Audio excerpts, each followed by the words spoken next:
ध्यान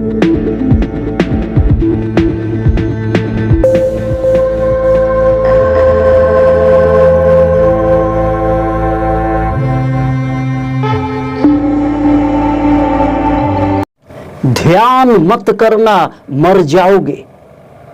क्या सच में ध्यान करने से कुछ लोगों की मौत भी हो सकती है? क्या ध्यान कोई हाई डोज दवा है या ध्यान कोई जहर है? क्या ध्यान करते करते कोई व्यक्ति मर गया? ऐसा नहीं है। ध्यान करने से नहीं, ब्रह्मचर्य का पालन करते करते कोई डायबिटीज का शिकार हो गया, ब्रह्मचर्य का पालन करते करते कोई गले के कैंसर का शिकार हो गया, तो कोई कम उम्र में ही इस दुनिया को छोड़कर चला गया। ध्यान करने के कोई साइड इफेक्ट नहीं होते। ध्यान करने से कोई भी व्यक्ति कभी भी मर नहीं सकता। आज हम इसी विषय पर चर्चा करेंगे और वैज्ञानिक तरीके से हम देखेंगे कि ध्यान किस प्रकार किसी भी व्यक्ति के जीवन में एक जीवन दान बनकर सामने आता है। मैं संतोष सक्सेना कुंडलिनी क्लिनिक में आपका स्वागत करता हूं। No medication, only meditation. क्या गर्भवती महिलाओं को ध्यान नहीं करना चाहिए? क्योंकि गर्भवती महिलाओं के लिए हम जो दवाई लाते हैं मेडिकल स्टोर से, ये बोलकर लाते हैं कि हमें मीठा दवाई चाहिए, क्योंकि वो महिला प्रेग्नेंट है तो डॉक्टर मीठा दवाई देता है। ठीक उसी प्रकार जब कोई गर्भवती महिला जो ध्यान करती है, उसके लिए ध्यान का क्या प्रिस्क्रिप्शन है, क्या सजेशन उसको देना चाहिए। यदि महिला गर्भवती है और वह एक साधिका है, तो यदि उस महिला के शरीर में कुंडलिनी क्रियाएं हो रही हैं, तो उस महिला को ध्यान नहीं करना चाहिए। इसके पीछे कई कारण हैं। उसे ध्यान क्यों नहीं करना चाहिए? क्योंकि पेट में कई प्रकार की कुंडलिनी क्रियाएं होती हैं।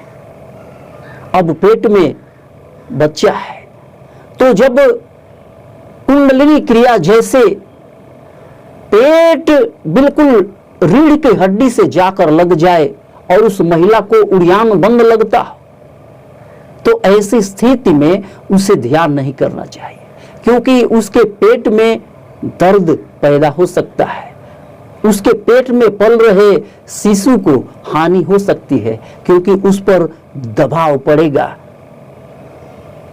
और कपाल भाती क्रियाएं हो रही है और कई प्रकार के बंद लग रहे हैं, तो उस महिला को ध्यान रोक देना चाहिए। यदि उसे कुंडलिनी क्रियाएं हो रही हैं, तब उस महिला को ध्यान छोड़ देना चाहिए।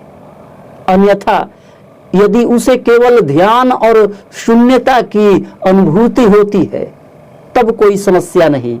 महिला जो ध्यान करती है और जिसे कुंडलिनी क्रियाएं नहीं होती, बस ब्रह्मांडीय ऊर्जा ऊपर से उसके शरीर में आती है और वह ऊर्जा से भरपूर हो जाती है, तो उसके गर्भ में पल रहे शिशु के लिए ये बहुत ही अच्छा है, क्योंकि ब्रह्मांडीय ऊर्जा गर्भस्थ शिशु को बहुत ही सपोर्ट करती है।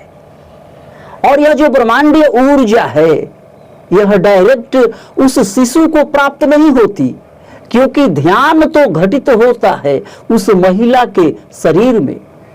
उस महिला के शरीर से क्षण कर जो ब्रह्मांडीय ऊर्जा, कॉस्मिक एनर्जी उस शिशु को प्राप्त होती है, तो यह उसके लिए बहुत ही फायदेमंद होता है। तो एक गर्भवती महिला जिसे कुंडलिनी क्रियाएं नहीं हो रही, उसे बिल्कुल बिना भय के ध्यान करना चाहिए। इससे उसके शिशु के मस्तिष्क का बहुत ही अच्छा विकास होगा, क्योंकि ब्रह्मांडीय ऊर्जा ऊपर से ब्रेन में बरसती है। और आपने देखा होगा जन्म के बाद जो बच्चे होते हैं उनके तालू पर बहुत ही नर्म कोमल स्थान होता है जहां सहस्त्रार चक्र होता है। तो ये परमात्मा ने खुद ऐसी व्यवस्था की है कि जब तक वह शिशु बिल्कुल छोटा है, उसे सपोर्ट की जरूरत है, तब तक वह स्थान नर्म और मुलायम रहता है। तो जब ध्यान साधना प्रतिदिन मां करे तो उस समय ये ब्रह्मांडीय ऊर्जा जब उस महिला को प्राप्त होगी तो उस शिशु को भी प्रचुर मात्रा में यह ब्रह्मांडीय ऊर्जा प्राप्त होगी और बहुत जल्दी उसका शारीरिक और मानसिक विकास भी होगा। तो ध्यान करने वाली महिलाएं अवश्य ध्यान करें। अब वह व्यक्ति जो नशा करता है, क्या उसे ध्यान नहीं करना चाहिए? जो व्यक्ति नशा करता है वह भी ध्यान कर सकता है, लेकिन परेशानी अब यहां है कि वह व्यक्ति जो नशा करता है उसे आदत है तुरंत मजा लेने की। एक पैक चढ़ाया, जैसे ही चढ़ाया उसे तुरंत नशा हो गया। और ध्यान जो है वह बहुत जल्दी घटित नहीं होता।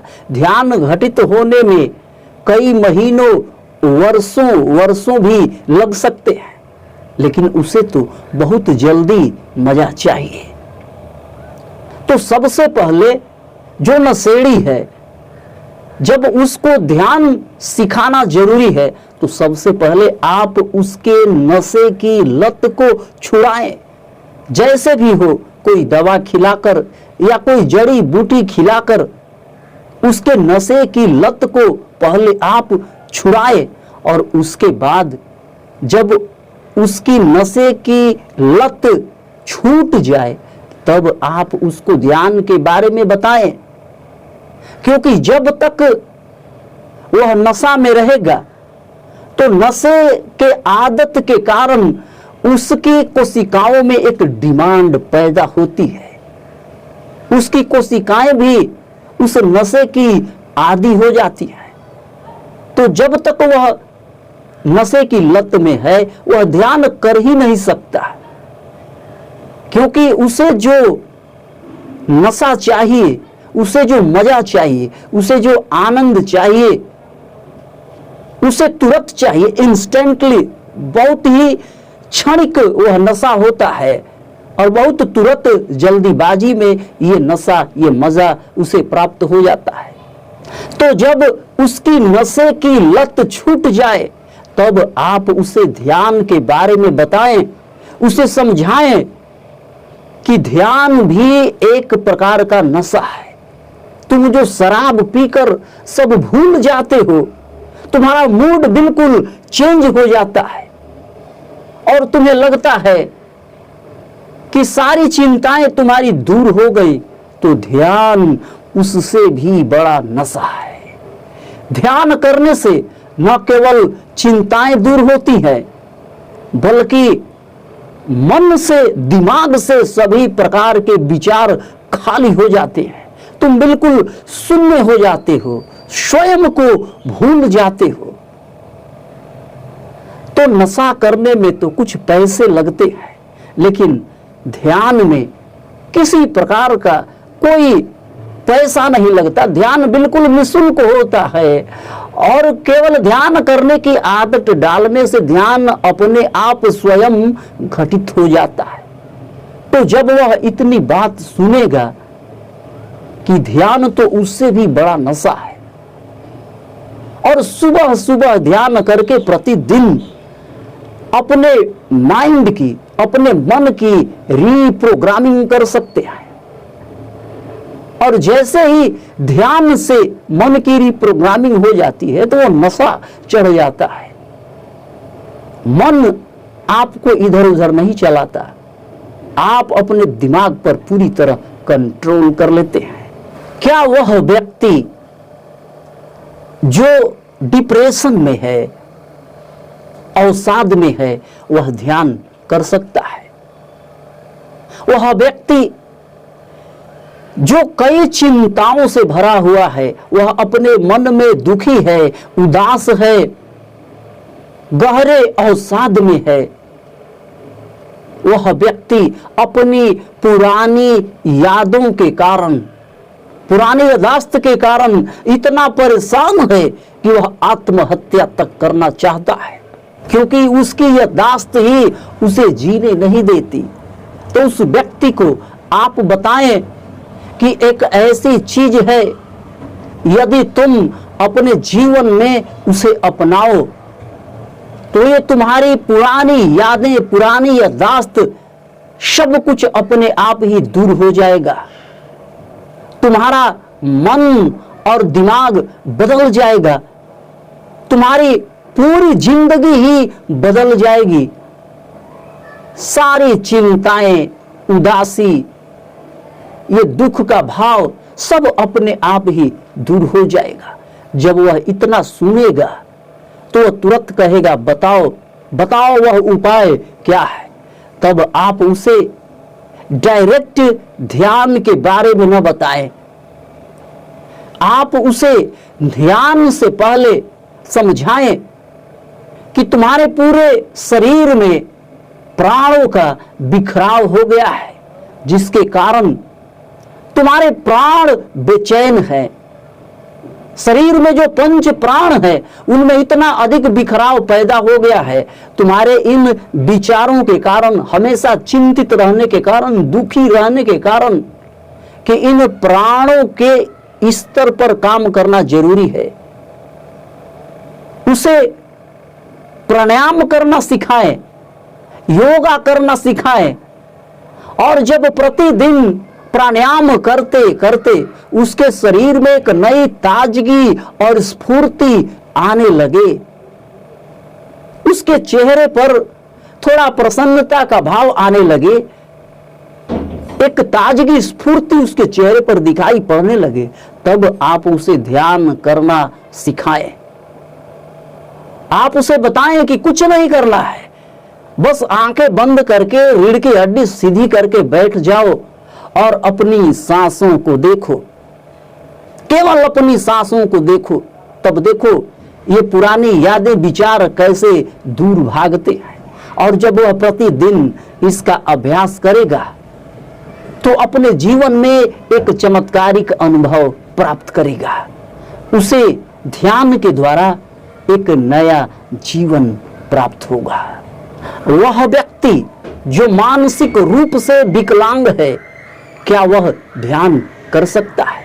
बिल्कुल, वह भी ध्यान कर सकता है, लेकिन उसके लिए ध्यान करने के तरीके कुछ अलग हो सकते हैं, क्योंकि मानसिक रूप से विकलांग व्यक्ति के नर्वस सिस्टम में, सेंट्रल नर्वस सिस्टम में, उसके तंत्रिका तंत्र में कुछ विकार पैदा हो जाते हैं। इसलिए वह कुछ उटपटांग हरकतें करता रहता है, वह कभी स्थिर नहीं रहता, और बिना स्थिर हुए ध्यान घटित नहीं हो सकता। तो उसको कुछ गतिविधि कराकर आप ध्यान में ले जाएं। मेडिटेशन म्यूजिक बजाकर आप उसको उस पर थिरकने को मजबूर करें। जब वह मेडिटेशन म्यूजिक लगातार सुनेगा तो एक ही प्रकार के म्यूजिकल वेव से उसके ब्रेन पर ऐसा इफेक्ट पड़ेगा कि वह उस म्यूजिक के आगोश में आकर नाचते हुए, थिरकते हुए जब बिल्कुल थक सा जाएगा तो वह स्थिर बैठ जाएगा। और जब वह स्थिर बैठना शुरू कर दे तो इस प्रकार प्रतिदिन के अभ्यास से जब वह म्यूजिक सुनता जाएगा और गतिविधियां करता जाएगा तो धीरे धीरे उसको बैठने की भी आदत पड़ेगी। ये गाइडेड मेडिटेशन टाइप का अभ्यास है, इसको कराने में कुछ समय लग सकते हैं। आपको उसके जीवन में एक गुरु बनकर उभरना होगा, हमेशा अपने गाइडेंस में उसको रखना होगा।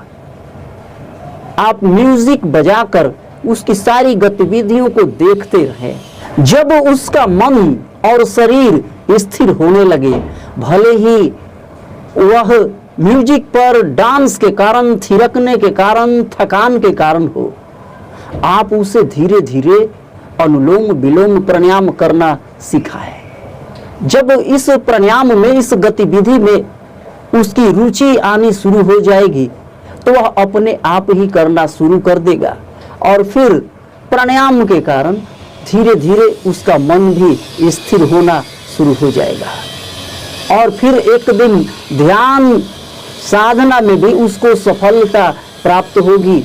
आपकी मेहनत रंग लाएगी और एक दिन ध्यान करने में वह सफल हो जाएगा। क्या वह व्यक्ति जिसके ऊपर काला जादू किया गया है वह ध्यान कर सकता है? ऐसे व्यक्ति भी ध्यान कर सकते हैं, लेकिन उनके लिए कुछ स्पेशलाइज्ड, पर्सनलाइज्ड वो तरीके हो सकते हैं। जो व्यक्ति काले जादू के वश में है वह पूरी तरह उस दुष्ट शक्ति, दुष्ट आत्मा के वश में होता है और जब तक वह उस दुष्ट आत्मा के वश में हो, उस काली शक्ति के वश में हो, तब तक वह ध्यान नहीं कर सकता, क्योंकि वो काली शक्तियां जो काले जादू से उस पर कब्जा कर लेती हैं, वह उस व्यक्ति के मन, बुद्धि और अहंकार पर कब्जा कर लेती है। वह व्यक्ति अपनी पहचान भूल जाता है और स्वयं वह दुष्ट आत्मा ही अपना पहचान बताती है। जब भी उससे पूछा जाए, बताओ तुम कौन हो, कहां से आए हो, तो वह दुष्ट आत्मा ही उसके मुंह से बोलती है। लेकिन एक बात तो स्पष्ट है, दुष्ट आत्मा कभी भी आपके आत्मा पर कब्जा नहीं कर सकती, क्योंकि वह किसी भी व्यक्ति, किसी भी जीव की आत्मा हो, आत्मा तो बिल्कुल स्वतंत्र होती है। जब वह दुष्ट आत्मा के वश में होता है तो उसे अपनी आत्मा दिखाई नहीं पड़ती, उसकी आत्मा ओझल सी हो जाती है और उसी दुष्ट आत्मा का प्रभाव दिखाई पड़ता है। कोई भी काली शक्ति ध्यान के ऊर्जा को चुरा नहीं सकती, क्योंकि ध्यान की ऊर्जा आत्मा और परमात्मा से जुड़ने के बाद प्राप्त होती है। यह वह ब्रह्मांडीय शक्ति है जो परमात्मा से प्राप्त होती है। दुष्ट आत्माओं को, काली शक्तियों को काली ऊर्जा चाहिए, वे वैसे ऊर्जा से संचालित होते हैं। ध्यान तो एक ब्रह्मांडीय ऊर्जा है, ये पारलौकिक शक्ति है। इस ऊर्जा से इन दुष्ट आत्माओं का कोई लेना देना नहीं। तो जो दुष्ट आत्मा से ग्रसित है, जो काले जादू से ग्रसित है, सबसे पहले आप उस आत्मा की कमजोरी को पकड़े कि उस दुष्ट आत्मा की कमजोरी क्या है। जब कोई ओझा, गुनी, तांत्रिक उस व्यक्ति के सामने वो मंत्र पढ़ता है, कुछ ओझाई करता है, तब वह जो पूछता है वो बताता है। तो बड़े ही चतुराई से तांत्रिक को कुछ ऐसी बातें पूछनी चाहिए जो उसकी कमजोरी हो। जब ये कमजोरी पता चल जाए, जैसे वह दुष्ट आत्मा किसी खास प्रकार के मीट मांस को नहीं खाती, तो आप जबरदस्ती उसको डर दिखाएं कि मैं तुम्हारे मुंह में इस चीज का मीट डाल दूंगा, उसे बार बार उसकी कमजोरी का एहसास दिलाए, तब बीच बीच में वह आत्मा उसके शरीर को छोड़ती है और पुनः आती है। ऐसी स्थिति में यदि आप ध्यान के साधक हैं तो उस दुष्ट आत्मा, काले जादू से ग्रसित व्यक्ति को अपने सामने बैठाए। जब आत्मा उसके शरीर में जब प्रभाव नहीं दिखा रही हो तो बिल्कुल अपने सामने उसको बैठाए और आप ध्यान साधना में उसके सामने ही बैठ जाएं।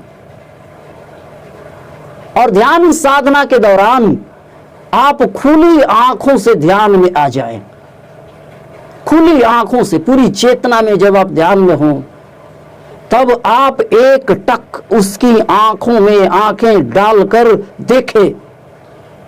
जब वह व्यक्ति आपकी आंखों में आंखें डालकर लगातार देखेगा तो बहुत अधिक देर तक नहीं देख पाएगा, लेकिन आप तो बहुत देर तक खुली आंखों से एक टक उसको निहार रहे होंगे तो फिर उसको एक भय पैदा होना शुरू हो जाएगा और वह जो काली आत्मा है वह अपने आप ही थर थर कांपनी शुरू हो जाएगी।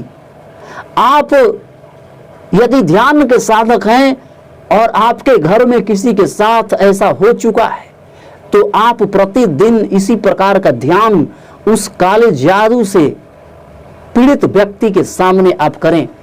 ये प्रयोग करके आप देखें और आप पाएंगे कि वह आत्मा जिसने उसको वश में करके रखा है, जब आपकी आंखों में एक शक्ति होती है, एक ऊर्जा होती है तो वह स्वयं आपके वश में होना शुरू हो जाती है और वह डरकर उस व्यक्ति के शरीर को छोड़ देती है।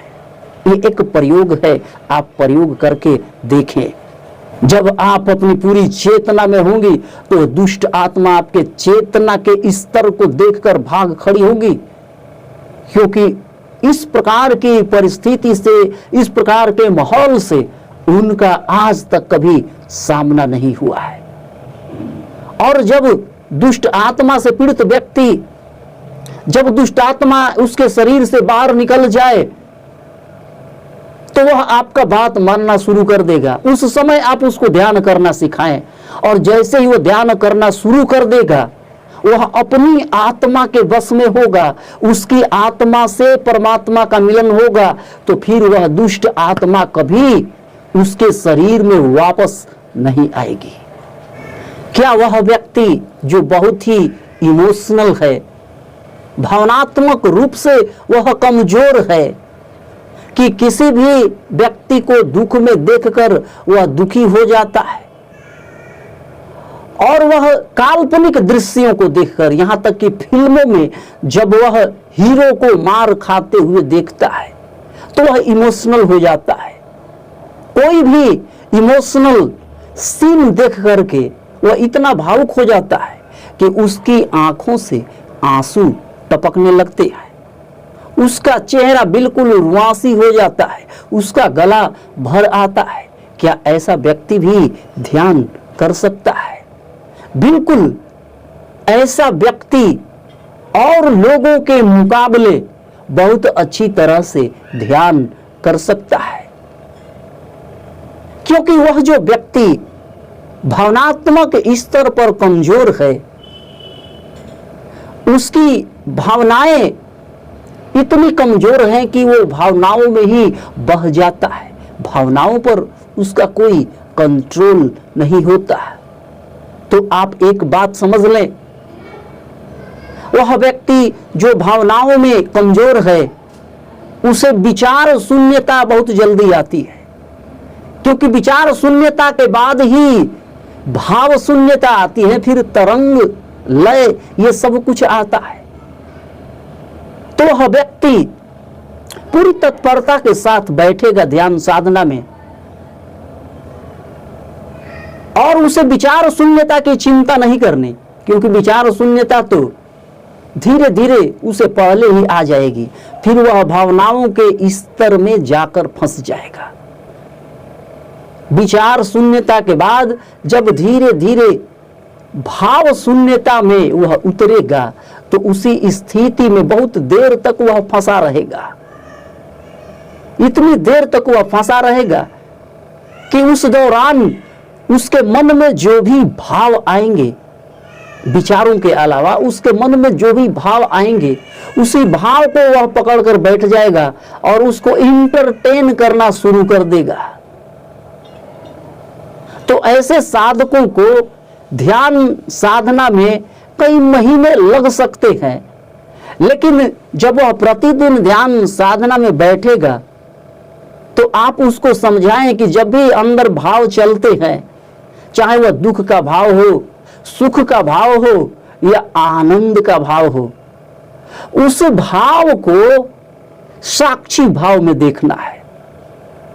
ऐसे देखना है कि जैसे वो सारे भाव आंखों के सामने वो गुजर रहे हों और आप केवल उसके दृष्टा हो। जब वह इतनी बात समझ जाएगा तो प्रतिदिन के अभ्यास में साक्षी भाव में इन सारे भावों को देखते देखते देखते एक दिन वह भावों के पार शून्यता में भी उतर जाएगा।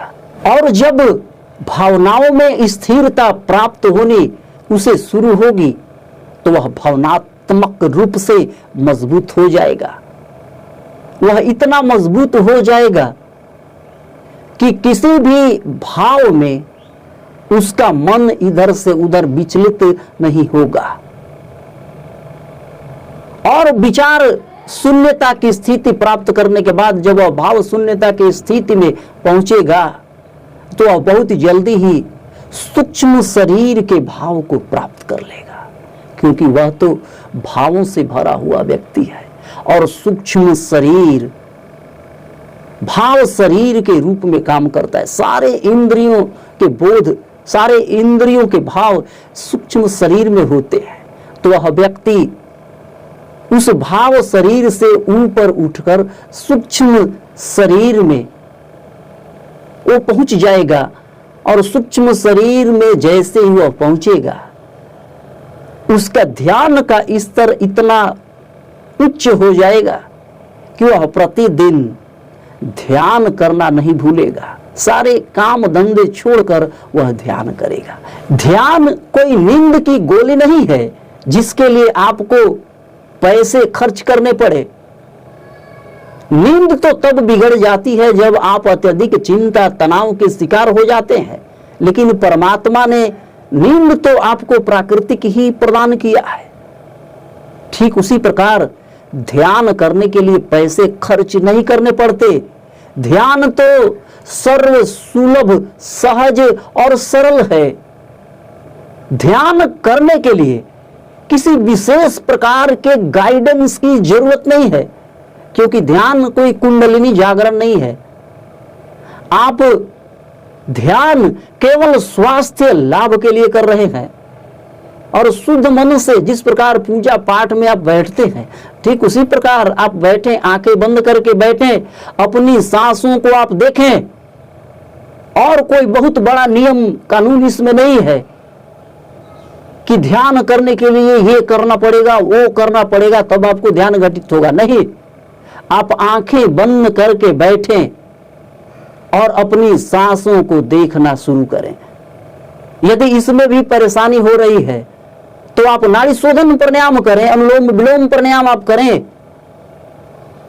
5-10 मिनट जो आपकी क्षमता हो, और उसके बाद आप आसन लगाकर बैठें।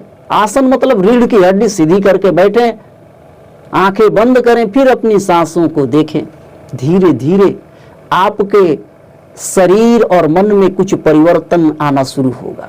प्राणों का जब उत्थान होना शुरू होगा तो आपके अंदर एक स्फूर्ति, एक ताजगी बढ़ेगी और अंदर से उत प्रेरणा मिलनी आपको शुरू हो जाएगी और ऑटोमेटिक ही आप ध्यान में बैठे होंगे। प्रतिदिन सुबह सुबह अपने आप ही आपको एक ऐसी प्रेरणा प्राप्त होगी अंदर से कि आप प्रतिदिन ध्यान में बैठे होंगे, ध्यान कर रहे होंगे और आपका जीवन प्रतिदिन बदलता ही जाएगा। आप एक नई सृष्टि, एक नए प्राणी बन जाएंगे। आपका जीवन दूसरे लोगों के लिए भी एक प्रेरणा स्रोत होगा।